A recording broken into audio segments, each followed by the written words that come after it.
Welcome to the Rainbow Studio here as part of the Yahweh blog. I'm your host, Craig Wynn, with my assistant host, Wookie, over here, that is trying to garner my undivided attention. I'll try to see if I can multitask it at this point. The show yesterday from this studio was riveting. We considered what Yahweh revealed regarding the Messiah and the 89th Psalm, which is officially a Mizmor, lyrics to be sung, where he said that the world, Jews in particular, Israelites, but everyone, this was a universal condemnation. And what God said is that you have denounced, you have demeaned, you have rejected your Messiah. And you have meddled where you did not belong.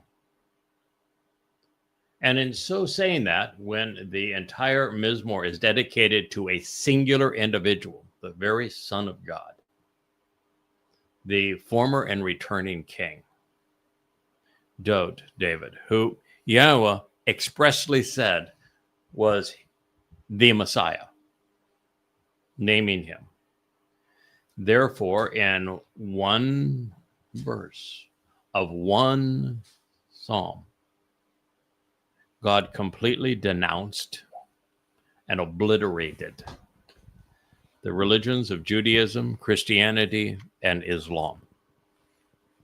And so, since all three religions claim that these psalms were ordained by their God, they're gone. It's over. God renounced them for misrepresenting the Messiah. And he stated that the Messiah is David. Therefore, there is no room for a religion that was founded by Akiba on the false claim of a Messiah named Bar Kokhba, from which you get your six-pointed star, Israel. There is no validity in a religion that counterfeited Dode. Don't you fall off there, young man. That counterfeited the actual Messiah, that was born out of a crime of identity theft. Christianity, it's over. There was no Jesus. It's nothing but a lie. There's no Christ. It's no such thing as a Christian. According to God, it is an absolute lie. And of course, Islam mentions of anyone that is in the Torah, prophets, and Psalms, including Dode, is based entirely on the rubbish that rabbis promoted through the Babylonian Talmud and then recited to Muhammad for a buck. And he then twisted and claimed it came from Allah. Three religions gone in a heartbeat. But it also was detrimental to, devastating to, the insider cult that we have more problems with than we do with Christians or Jews or Muslims. I mean, here I've written 5 volumes denouncing Islam and have had thousands of death threats from Muslims. I've written 5 volumes denouncing Christianity and should have every manner of Christian at my neck. And here we've written numerous books denouncing everything claimed by the rabbis, and the most injurious and inaccurate claims come from the mother goddesses. They are by far the most vile, repulsive. And their whole claim is that the Passover lamb cannot have been a person because God opposes human sacrifice. They are that utterly stupid. So they have meddled where they do not belong. They have caused a huge degradation of what the Messiah and Son of God is all about. And as a matter of fact, there isn't one of them, not one, that would know that Dode is the Messiah, that Dode is the Son of God, that Dode is the former and returning king. Not one of them. They all learned that by reading my books and listening to my shows. And now they want to denounce the fact that I have concluded and proven that this ode to Dode in the 89th Psalm is written largely because of what Dode did in becoming our Savior, fulfilling Pesach as the Lamb, Matzah with his soul carrying our guilt into Sheol to perfect us, and Bekurim as the Bekor, firstborn son of God. They have no interest in promoting Dode. Their only interest is in renouncing me. And you were just destroyed. But God wasn't done. He's very thorough on these things. He says that not only have you degraded and denounced and demeaned, meddling where you did not belong, the Messiah, Dode, you have repudiated and renounced the covenant with your co-worker. Oops. Morons. You know, there are a number of individuals that could be considered in this particular role as co-worker. Foremost among them, of course, is Dode. But by meddling where they did not belong, by repudiating the very testimony of God to advance their mother goddess cult or the religion of Christianity or the religion of Judaism or the religion of Islam, they have repudiated and renounced the covenant. They have disavowed. They have shown no respect for, and they are prohibited from being part of the covenant. So this co-worker would primarily be the Messiah, Dode, because he is the one whom in this very psalm, it said made the covenant possible. God is saying that it was Dode who enabled the covenant, that he enabled it through Dode, and that Dode is the living embodiment of it. And so by renouncing Dode, by depriving Dode of what he has accomplished, you've repudiated the covenant. There is no covenant without Dode. You know, you can say, no, made the covenant with Abraham. No, he didn't. No, he didn't. He didn't make it with Adam. He didn't make it with Noah. He did not make it with Abraham. He did not make it with Yishak or with Jacob. Yahweh enabled the covenant, actually bringing it into fruition through the sacrifice of Dode. End of story. There is no covenant without him. What God did with Noah is he revealed a vessel that was symbolic of the covenant and salvation by listening to what Yahweh said and acting upon it, that was indicative of how we participate in the covenant, and the rainbow that became the sign of the covenant. But he didn't enable the covenant. When he met with Abraham on his way out of Babylon and delineated the conditions of the covenant wasn't established. It was, the narrative regarding it was conveyed. And prior to the work that I did in translating Bereshith and thereby thinking it through and said, all right, based upon these 7 meetings and all of the dialogue that took place between the two of these men, particularly based upon what Yahweh said, these are the conditions for participation. This is what Abraham had to agree to. And this was what was being offered. But what God was offering could not be delivered until Pesach, Matzah, and Bekurim were fulfilled.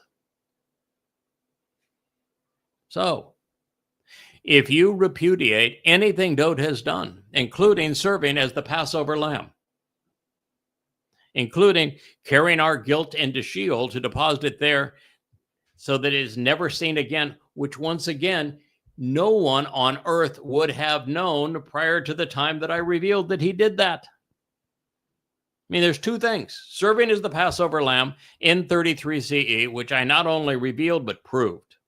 even showing how Dode figured out he should volunteer and showing why Dode decided it was the right call for him and for his people, and then showing why God accepted his son's decision in this regard, even demonstrating the exact date that he foretold he would fulfill Pesach, Matzah, and Bakorim, as well as being the first to correctly translate the 22nd and 88th Mizmor Psalms, which explain how Dode, as the only eyewitness, wrote in first person exactly how he would fulfill Pesach, Matzah, and Bakorim, as well as being the first to correctly explain Yeshaya 53, because we're told explicitly it's only the individual who comes to know the identity of the Zeroah that will reveal its true meaning. So in addition to repudiating the covenant with your co-worker being Dode, it's also to repudiate the covenant with the co-worker named Yada. Because without Yada, none of this is known. Sure, Yahweh revealed it all. And we've gone between 2,000, 2,500, and 3,000 years without anyone understanding it, without anyone knowing the terms and conditions of the covenant, without knowing how it was narrated to Abraham and then enabled through Dode.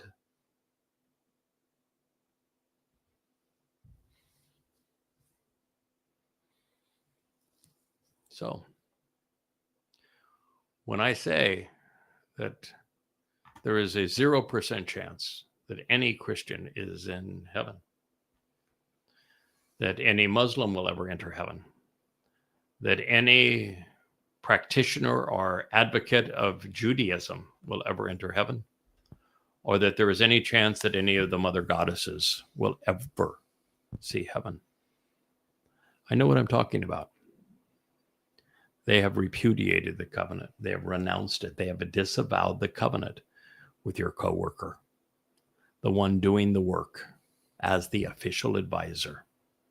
It is based on Abad to work. What was the name of that fellow from Edom that brought the Ark of the Covenant to the Temple Mount so that it was available for Dode, who will bring it again? What was his name? Something.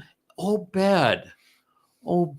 What is the difference in the way Obed Edom and Abad to work are spelled in Hebrew? I think they're spelled the same. They are spelled the same. So would Obed Edom, by the name that Yahweh has described,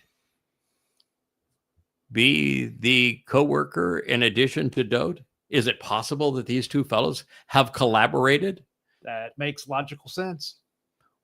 Isn't the son, the greater luminary, the one who fulfilled Pesach, Matzah, and Bakorim, and the lesser luminary, the one who reflected what the son has achieved? Yep. You have dishonored and you have defiled his dedication to the land, to the material realm, to the earth. Mizmor lyrics to be sung, 8939. And what is you see them when the mother goddess cult is out promoting. How do they promote? Do they promote, boy, we have this wonderful new insight, and this is what Spirit Mom says, because there's nothing Spirit Mom ever said? Or do they spend all of their time dishonoring, defiling, and treating me with contempt and desecrating the place where Yahweh's name was reintroduced and dwells at this moment, which is Yada Yahweh? Libel and slander is all they promote against the Choder. That is it. Bad place to be, in my opinion. Dishonored and defiled. That's all they've got.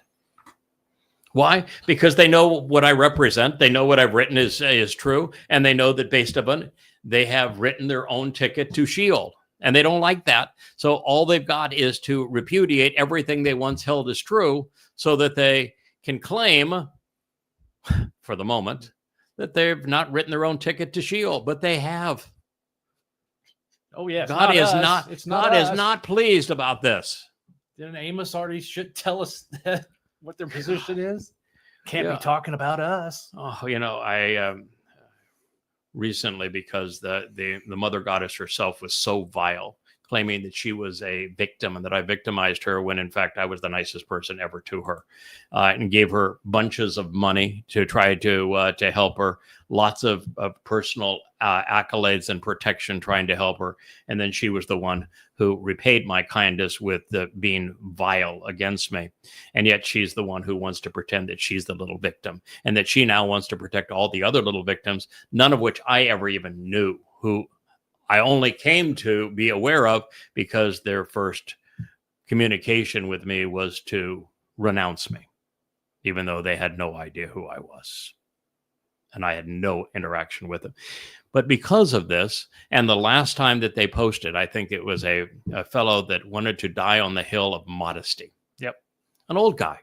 What in the world would you live your life and you get to be 80 years old, you're dying of cancer, and you're going to die on the hill of modesty after all of this. And after I've proven that God never has ever asked us to be modest or humble or meek in his presence, that is a Christian concept. He doesn't even have a word for it when it pertains to him. And so when he had his last post, all the little mother goddess devotees said, "Attaway, man, I really feel I'm proud of you for coming out and saying this." And their excuse for repudiating yada yada was the claim that I said you could eat whatever you wanted to. That was their claim. So what would I have to do under that basis? I'm reading this. I can't debate with them because Yahweh says, don't ever. You don't ever reach out to them. Don't ever try to resolve their problem. Don't ever call them back home. Don't ever try to embrace them. Do this. Push them away, condemn them, and exterminate everything associated with them. That's God's instruction 100% of the time. But I read this. Am I supposed to just roll over and play dead? Oh boy, you got me. Or am I supposed to provide an answer since they're posting it in a public forum to slander me and denounce yada yada? So I have to deal with it. Not for them, but for those who might be deceived by them. So if you're going to do that, you're going to go to the place where Yahweh, through Moshe, said you can eat whatever you want, correct? Yeah. And you know where that place is? Dabarim? Devarim 12. Devarim 12. And so I went to Devarim 12 because I figured, well, I haven't retranslated that in a month of Shabbats. So I went back to it and said, I have never cheated on Yahweh before, so I'm not going to do it this time. I'm not going to go to the verses that say you can eat whatever you want. I'm going to start at the beginning. So I go to where I had made a translation of Devarim 12. And it's introduced by a statement found in Yosha. Joshua is what the English title would be. Yosha, it means Yahweh saves. Where God says to Yosha, I will never withdraw from you. I will always support you. And in this regard, the way to bring the children of Israel into the promised land is for you to be Shazak. If you're Shazak, they will inherit the land. Does Shazak suggest humble?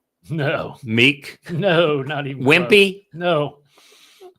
No, in fact, it is so firm, it's harsh. It's bold, powerful, stand up against all odds, combative, battle through it all, total conviction, uncompromising, unrelenting. It is the antithesis of meek, humble, or modest. And all that's at stake is the fellow that Yahweh said, I'm going to support if he responds this way in bringing my people into the land so they can inherit it. So if your job is to bring people back into the land, are you supposed to be meek and humble? Not going to be effective. No.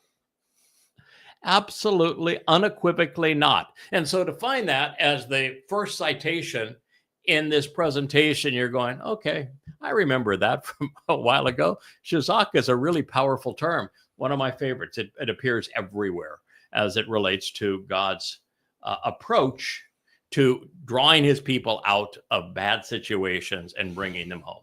God says himself that he is Shazak when it comes to bringing his people home.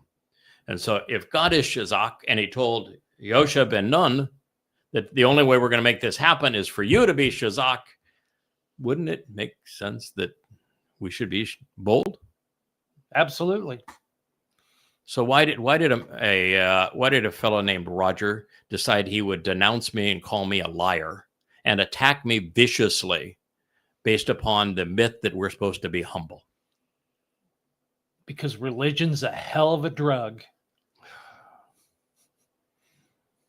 And he was embraced by the mother goddesses. Yep. And what they said was, well, yeah, we agree with you because he said you can eat anything you want. No, I didn't. Yahweh did. You got a problem with Yahweh? Take it up with him. He's not going to listen to you because he can't stand you. But there we go. And here I am now translating everything that leads to Yahweh's statement that you can eat anything you want. And he went on, and then he doubled down on it, then he tripled down on it, then he quadrupled down on it. Just in case you had any doubt, 1, 2, 3, 4, eat anything you want. Clean, unclean, it does not matter. My blessing. How does it begin? The 12th chapter of Devarim. Do you know? It begins by renouncing mother goddesses. That's how it begins. It says, denounce them, trash them, don't associate with them, exile them, exterminate them. Don't even leave any trace of their names. And don't you even think for a moment of joining them or being part of them or doing anything in association with them. Okay, Yahweh. Thank you very much. All right, so you have dishonored and you have defiled his dedication to the land, to the earth. Mizmor lyrics to be sung. You know, Christians don't give a rat's patootie about Israel or Jerusalem. No. Muslims only want it as a place to say, we conquered. This is our trophy. Jews actually don't venerate it either. The highest concentration of Jews is in New York City. Yeah. And you look at the parasitical Jews, and not one of them will stand up and battle on behalf of Israel. They're just parasites. And they actually renounce Zionism. And Yahweh was a Zionist.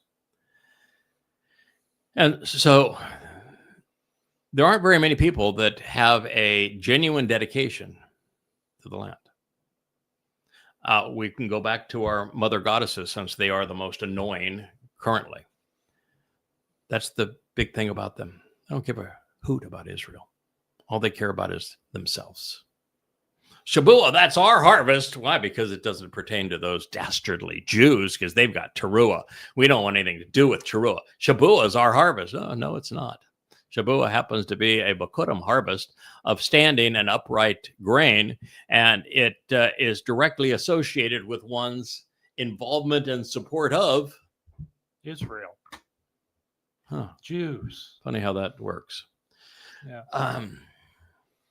So for a dedication to the land, the two witnesses are going to come back to the heart of the land, city of Dod, to the Temple Mount, and they're going to show their concern over what's being done to it, defending it. Dod established the city of Dod. He established the Temple Mount. He established Jerusalem. He defended God's people and their presence in the land. So, while this is primarily, again, directed to Dod, it's not the only person that God has worked through in this regard.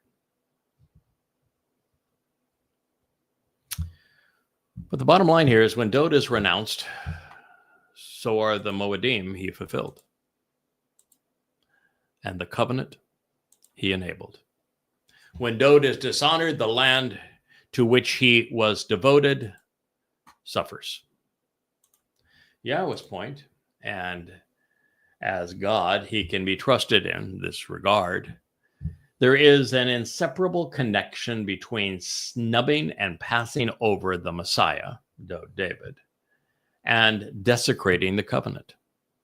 Because the result is to dishonor his dedication to his people and this planet so that they can be part of the covenant. This is only said with regard to Dod because he is the one through whom Yahweh engaged to reconcile his relationship with his wayward children, and then to make people aware of it through the lesser luminary, his herald. Reject Dod, denounce his herald at your peril. Accept him, listen to his herald for your benefit.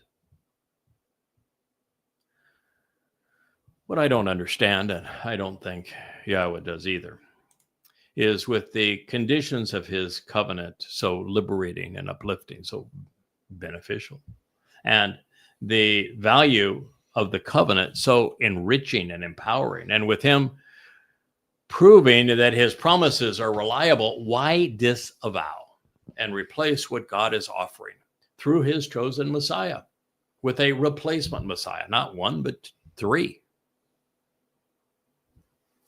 Why do that? Why have a Jesus? Why have a Bar Kokhba? Why have a Muhammad? When Yahweh's message is so clear and what he's offering is so magnificent, why spit in God's face? With Dod so generous, why recant what he accomplished and reject what he is offering? But to practice Judaism, to believe Akiba, who caused the diaspora, who caused Israel to be devastated because of his false Messiah, who lied to you, whose 35,000 acolytes all died. You want to make that the father of your religion? You really are stupid. Now, for those who may be protesting, saying that they haven't repudiated Dod because they honor David by wrapping themselves in a flag emblazoned with his six-pointed star. May I challenge said assumption by categorically stating that there never was a Star of David, and David isn't even his name? Creating a false caricature of a man in this manner degrades his authentic nature. He is not one of many stars, nor part of a religious zodiac. Not only would Dod's number be 3, representing his 3 lives, or 7, demonstrating the synergy of man with God, the 6-pointed star of intersecting triangles is entirely pagan. It is a religious icon. It predates even Dod as the Messiah in Goyim religious cultures. It was chosen by rabbis in Europe in the 15th century. It has no affiliation with the Torah, the prophets, with Yahweh, or Dod. It's nothing but a religious idol. Further, since this sign was forced upon Jews by the Roman Church and later by the Nazi Germans to denigrate and to demonize Jews, why would any sane people pick the symbol that was used to denigrate them and to demonize them and to exterminate them as their symbol? How could you be that repulsive? That self-deprecating. Listen, the whole world is trying to demonize you. And you're going to go along with the plot by denigrating yourselves?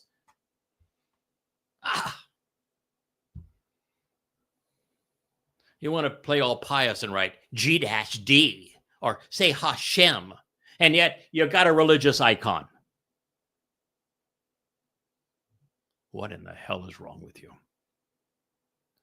One last thought before we move on. The juxtaposition of the preceding two statements not only serves to reinforce that Dowd has been rejected and denied by Yehudim and by Goyim, but that Yahweh is enormously displeased that his sons' lives and lyrics have been disavowed. There is nothing that the Jewish people could have done to aggravate God more than start a religion based upon Rabbi Akiva's promotion of a false Messiah, Bar Kokhba. And look at the consequence. There is nothing that God could have been more disgusted by than another rabbi's and Jews' creation of the myth of Jesus by counterfeiting his son, God's son, the actual Messiah, to create the lie of Christianity. These are the true greatest crimes in human history. You can't actually put Islam in that same boat because everything Muhammad had to say about anything that God had revealed was corrupted twice over. First by the rabbis who wrote trash in their Talmud and then sold that trash to Muhammad.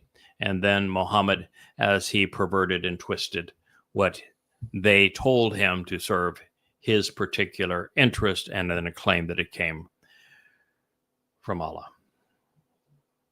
So it's the rabbis thrice over committing the worst crime that has ever been perpetrated, creating the Abrahamic religions.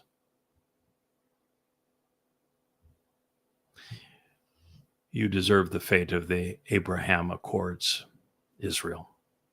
They will destroy you. You did this to yourself. Dowd is the exemplar of the covenant. He is the enabler of the covenant, according to Yahweh, who I think ought to know. God's family is severely curtailed.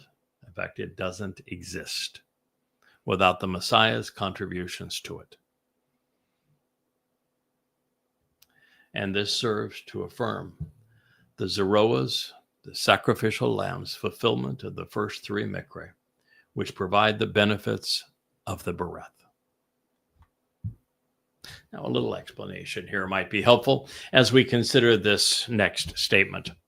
The sheepfold whose walls have been torn down represent the barriers around the covenant, which were designed to keep the religious riffraff out, the political and the conspiratorial, as well as the belligerent and the ignorant. Those are the walls around the covenant. You see, God's not trying to save everybody. He is not trying to make it easy to be part of his family. He is trying to preclude the overwhelming preponderance of people of even giving a sniff of it. He doesn't want to save everyone. He wants to save so damn few, he actually refers to it as thousands amongst billions, which is 1 in a million.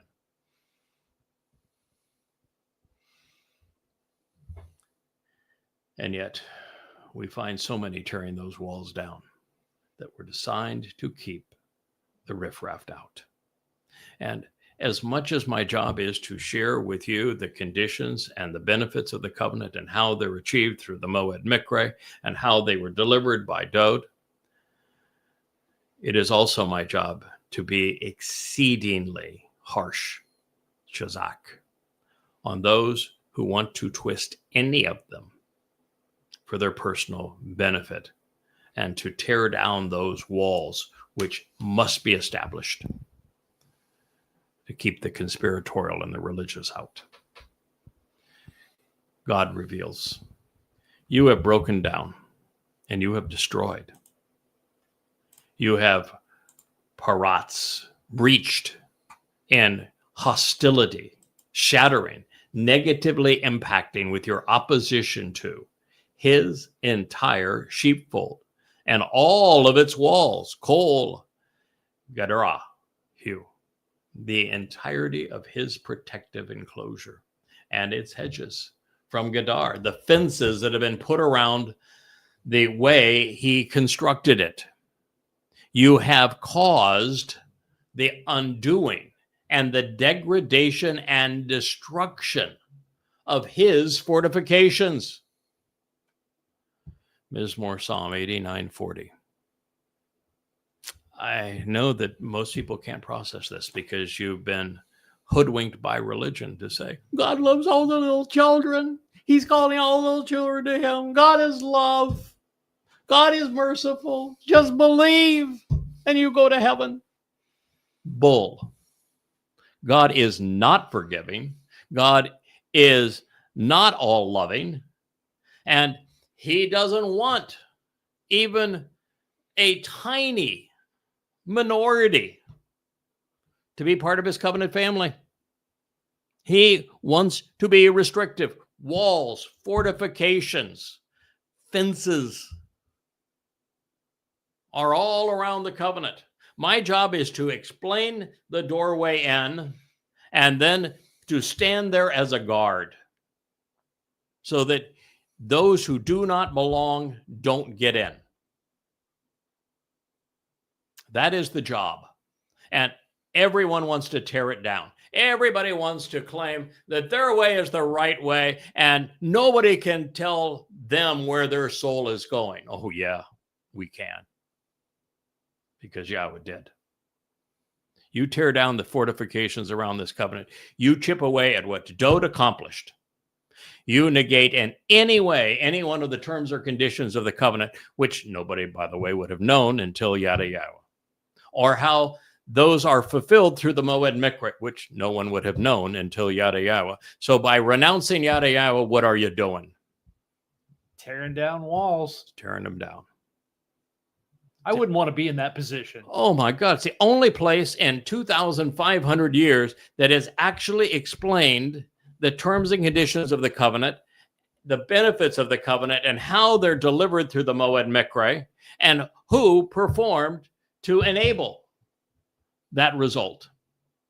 Only one person, 25,000 pages of evidence. And yet there are those who are Christians, who are rabbinical Jews and mother goddesses, as well as Muslims, who would negate, destroy, slander everything that is contained in those books for their own personal whatever. You're repulsive. You're not getting in. Complain all you want. Try to have misery love company. So you preclude even more people from coming in, and they'll spend all eternity with you in Sheol, and then you get to deal with the fact that they're in Sheol because you misled them. Serves you right. God is in defenses. We're going back to the Gan Eden, are we not? The protective enclosure God created? Gan. Gan is based upon a protective enclosure, isn't it? Yep. Did the Gan have walls? Absolutely. So, to be part of God's family, there are walls keeping the riffraff out, aren't there? Yep. Absolutely. That's the way it was. That's the way it's going to be, because sukkah is from a root of sukkak, which means exactly the same thing. Protective enclosure, walled in. The walls are to keep those who do not belong out. You chip away at those walls for your own personal agenda, whatever it may be. Whether you're a Christian and you want Jesus to save you, as you could be stupid enough to believe that God is a man and that men can kill God, and that resurrection is anything other than pagan mythology, or that you think you can rob God's beloved son, the Messiah, Dode, and attribute it to a myth and worship the myth, and that's somehow going to work for you? Or that you can be rabbis and you not even acknowledge that Dowd is the Son of God, or that he is the Messiah, or that he is the former and returning king, or that he fulfilled Pesach, Matzah, and Bikurim, and you don't even know what they represent? You think that's going to work out for you? Erasing Yahweh's name, changing Dowd's name, misrepresenting all of the Mikra, totally misrepresenting the Bereth. How's that going to work out for you? Or you're a mother goddess and you want to repudiate the only source of information that has explained any of this, reopening the door, but with a man holding a rod standing outside. As a rebuke to every religion, Yahweh has deliberately restricted access to his covenant, effectively keeping the religious, political, and conspiratorial out. Whether ignorant of or adverse to the 5 beneficial conditions God established for entry, men like Akiba and Paul have sought to annul the Almighty's intent while projecting their own rules.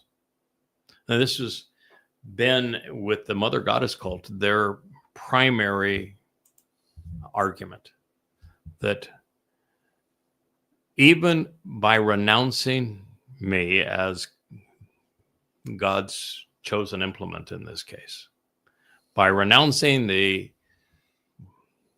35 books of yada yada, which taught them and has introduced everybody who now knows Yahweh to God, by renouncing what Dowd accomplished,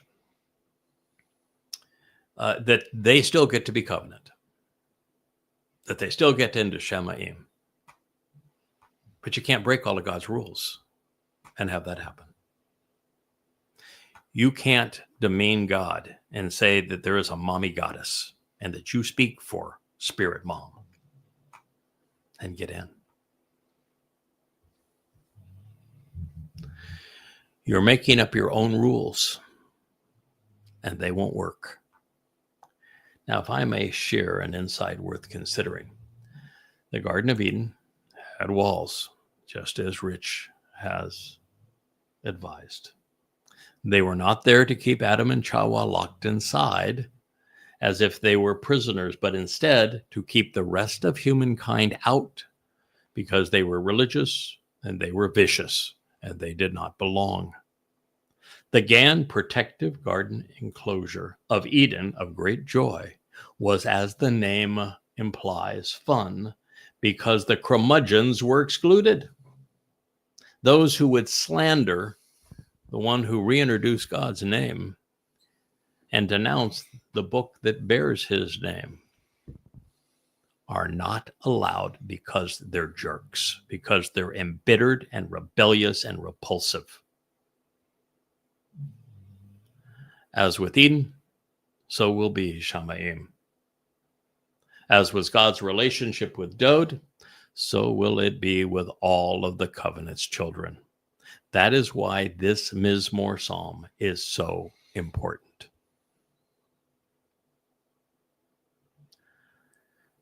Dowd, whose name has been corrupted to David, there is no V in the original alphabet that was used to write the Torah and prophets. And the Wa is a vowel and is pronounced as the O sound. It's DWD. And the covenant, the Bereth, continue to be integrated and indistinguishable, with the beloved upholding the family. So from God's perspective, an attack on one is an assault on the other. So we are told, everyone who passes this way plunders him. They pillage and they ransack him. They loot him. Creating a counterfeit of someone is a crime. Identity theft is a crime. What Rabbi Akiba did with Bar Kokhba is a crime against God and all people on earth. What Paul and Peter did with Luke and Mark to create this counterfeit of Jesus Christ by identity theft, by robbing the actual Messiah and Son of God who served as our Savior by being crucified, exactly when, where, how, and why he said he would endure that punishment, is an unforgivable crime.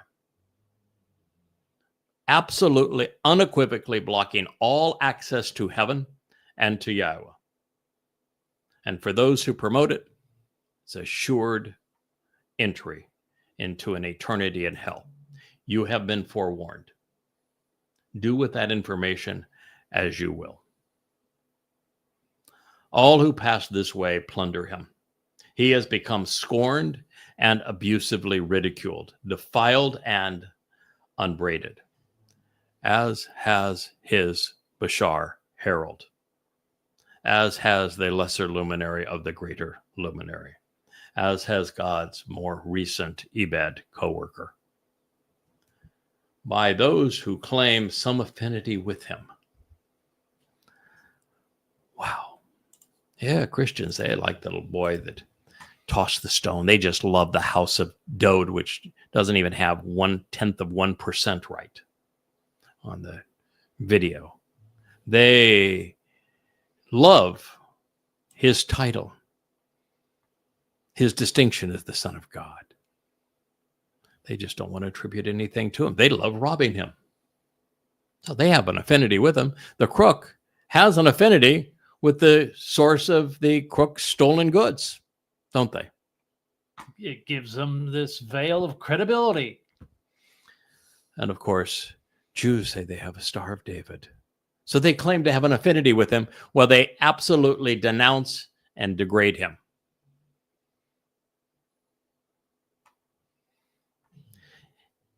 People who should know better, they carry around in their Bibles, which means from Babylon, testimony which speaks all about Dode, from the Torah all the way through the Psalms, the Proverbs, and the prophets. And they claim they have some affiliation with him, and yet all they do is renounce him, rob him. This is the greatest crime ever committed, and God is laying it out here, and no one seems to care, but I care, and I'm going to tell you the truth. What you do with it, again, is up to you, but I want you to know the consequence. Continuing to be a Christian in light of this is a death sentence at the very best, and at worst, it's an express ticket into Sheol. Continuing to practice Judaism is a death sentence at best. Your soul will simply cease to exist at the end of your life if you have been misled by it. But if you take the next step and you mislead, as every rabbi does, as anyone who promotes the religion online does, then you and those who join you in the promotion of Judaism have written your ticket to Sheol, hell, which is an eternity in a black hole. Doesn't sound like much fun to me. If you're a Muslim and you have been anything more than just misled, you actually carry out that demonic religion, you're going to Sheol. It's going to be a very crowded place, it's going to be a very religious place. If you are a MAGA and you promote the Antichrist, Donald Dumpster, who is Satan incarnate, who is demon possessed, you promote him, you're going to hell. These are the facts. Deal with them. Get mad at me. I don't really care. I've given you a warning. That was my job. Now, the pretense of sharing an affinity with David is common. His name appears in the New Testament, in the Talmud, and in the Quran.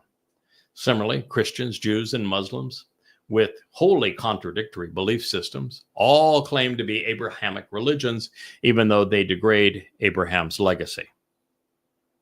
Alleging similar origins, their gods share nothing in common.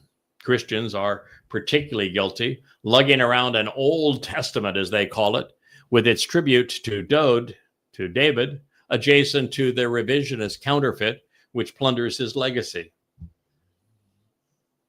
They claim to admire the boy who slew the giant and who sang the 23rd Psalm, not knowing that it is Yahweh, or whose namesake the song was written, and the Philistine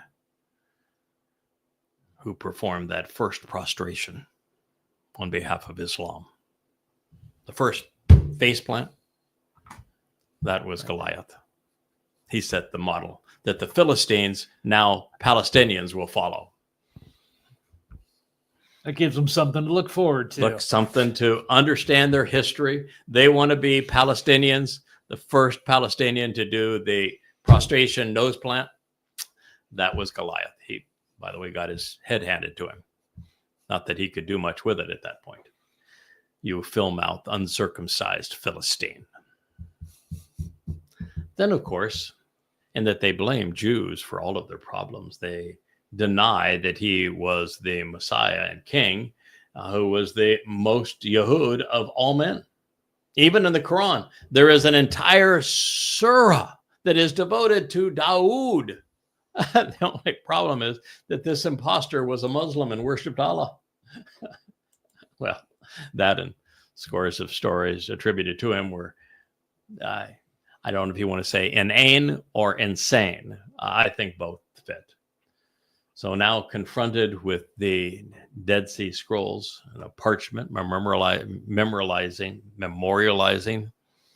Sometimes I have the Moses syndrome. It's the only way I really fit into the story is if you don't slur a word from time to time, then you just can't be one of the people chosen to speak for Yahweh because, well, he chose Moshe first in this regard, and Moshe had a thick tongue. So occasionally I do this on purpose, of course, just to fit in with the fellas, or not. Maybe pulling your leg on that one. So now confronted with the reality that we have found the Dead Sea Scrolls and that there is a parchment memorializing this Mizmor or Psalm 1,000 years before the creation of the Islamic religion. I wonder how a literate Muslim would react after seeing Yahweh's name rather than Allah's. I know the answer, and so do you. Did you say literate? Yeah, they wouldn't give a crap because with religion, evidence and reason means nothing to them. That's why they call it faith, not knowing.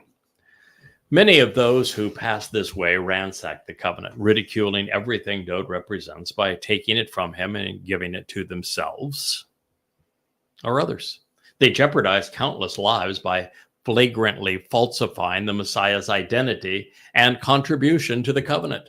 And sadly, many of them have settled in proximity to Yisrael.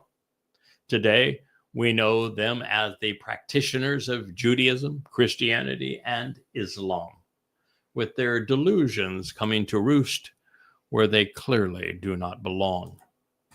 So, speaking of the religious, whether they be pilgrims or refugees, crusaders or jihadists, God says, you have lifted up and exalted the upper hand of his foes and adversaries, especially of those who try to constrain and limit him.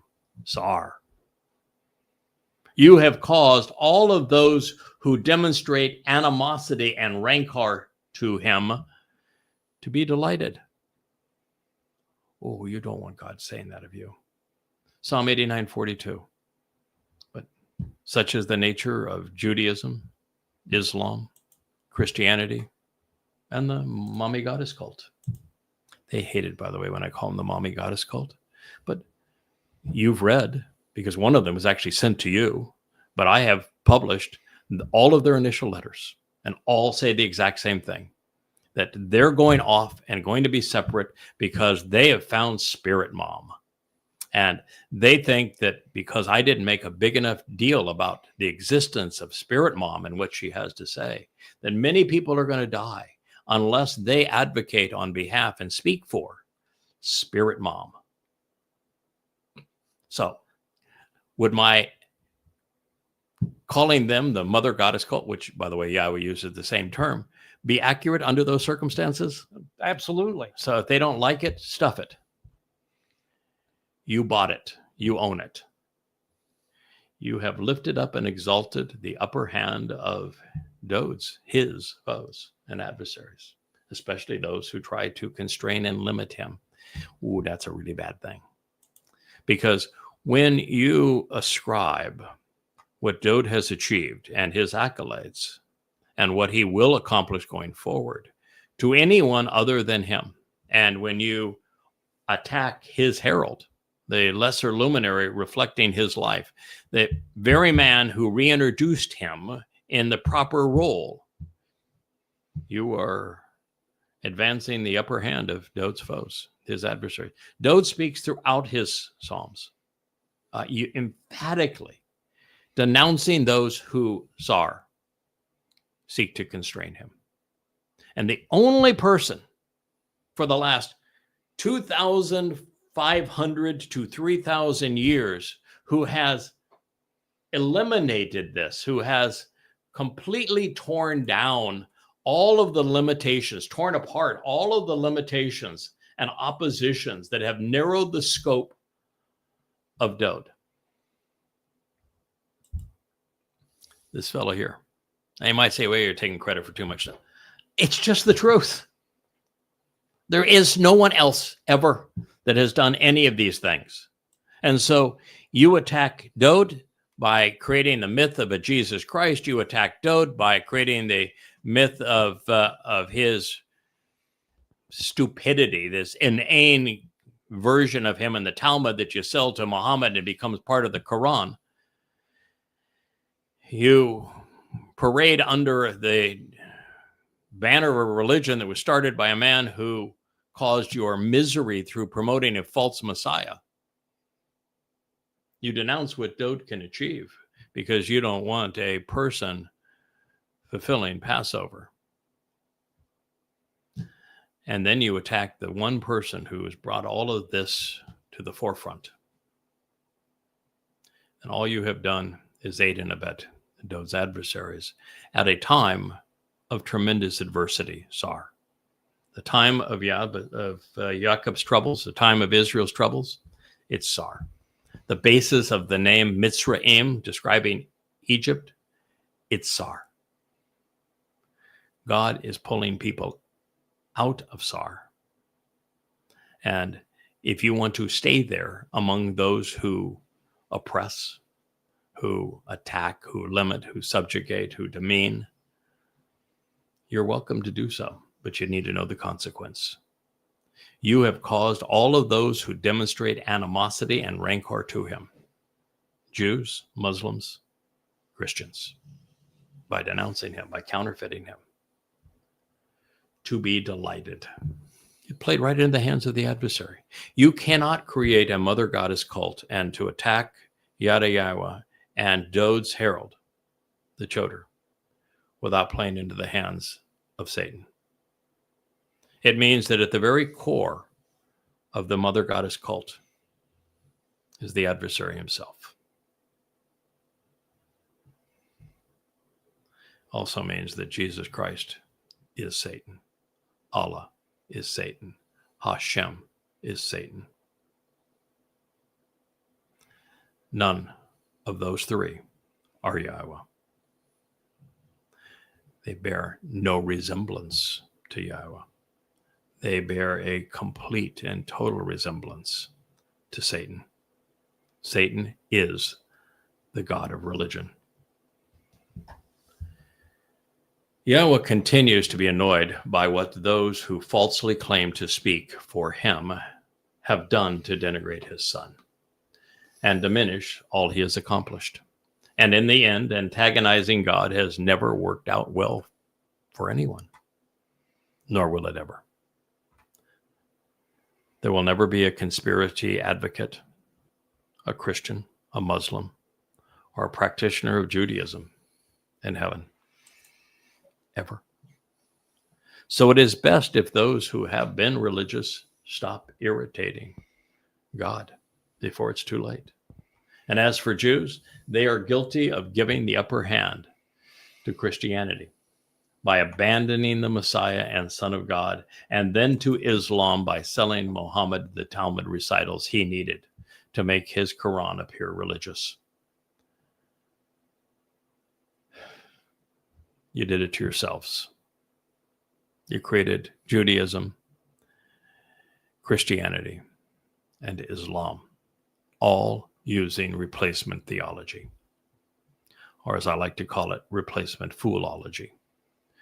For Christianity to differentiate itself from Yahweh and Dode, from their Torah and their covenant, sufficiently to appeal to religious Greeks and Romans that God warned his people about, they would need a New Testament. And yet, for it to be believable, they would have to borrow heavily from Yahweh's testimony, claiming his prophecies as their own. Therefore, the new religion proposed that it was authorized by the same God and justified by the same prophecies.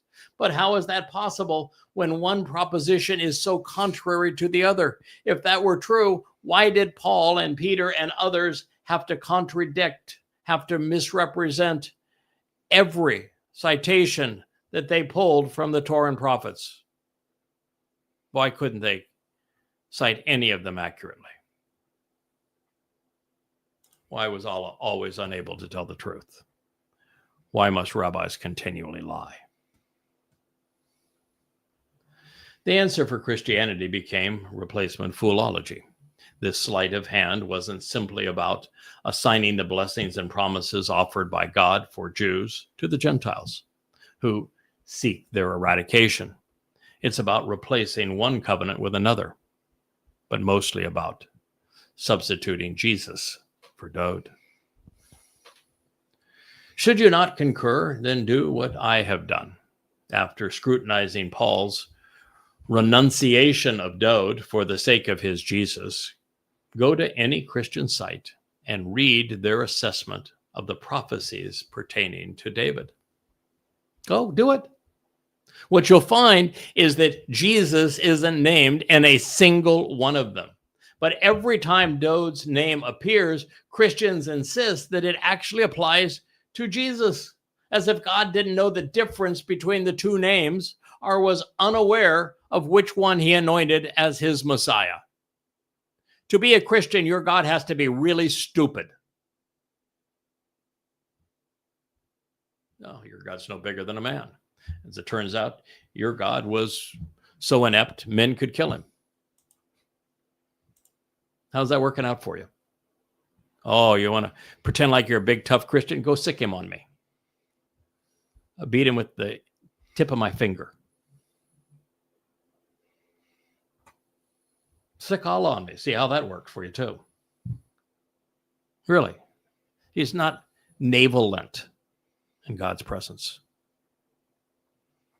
The problem for Christians, of course, was as simple as it was profound. Without the Torah, prophets, and Psalms, they have no God and they have no credibility. But with them, they present a jumble of contradictions.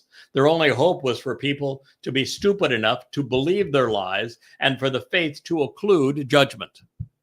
They banked on the apathy and ignorance and then fear, just as does the mommy goddess cult, just as does Islam.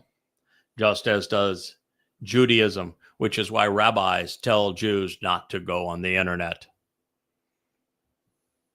Fortunately, at long last, there is an open debate once again, even if those who prefer false gods or no gods outnumber those who have come to know the one true God by 1,000,000 to 1. It's not really a debate, it's a renunciation, but nonetheless, considering the score previous to Yada Yahweh, well, that's progress. This will be our last citation for this program. Adding to the resentment. All the more to begrudge. You are turned around again. They're going in the wrong direction. You're shub. You have pivoted such that you are pointed in the opposite direction. Piffle and perfect, and it's been a long time that you have done this to yourselves. Having assaulted, besieged, bound up, and constrained the rocky crag, having been adverse to the stone of this battle over Choreb, over the fight with sword and chisel, for the fire of Yah and the revelation of his Torah, such that you do not stand with him or support him in this conflict. Mizmor, lyrics to sing, Psalm 89:43.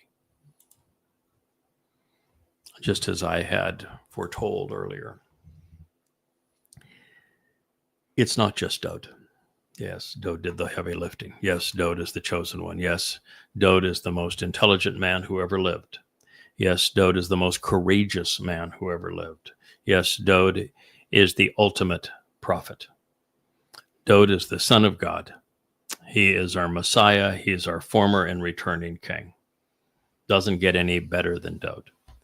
But you know, just as God chose not to work alone, Dod doesn't work alone. He was introduced with a lesser luminary reflecting his life. He is forever linked to the functionality of the moon pursuant to the sun. He has a herald, a human agent that conveys his message. And so he has delegated, and because God has created this on his behalf to reintroduce him, to reacquaint people with what he has achieved, by having assaulted, besieged, and tried to constrain the rocky crag of this battle over Choreb, there's a whole lot of people. They're in a whole world of hurt. God has tried to get your attention in every possible way. But you may want to look at the first name of the guy who is responsible for those 35 books that bear the title Yada Yahweh.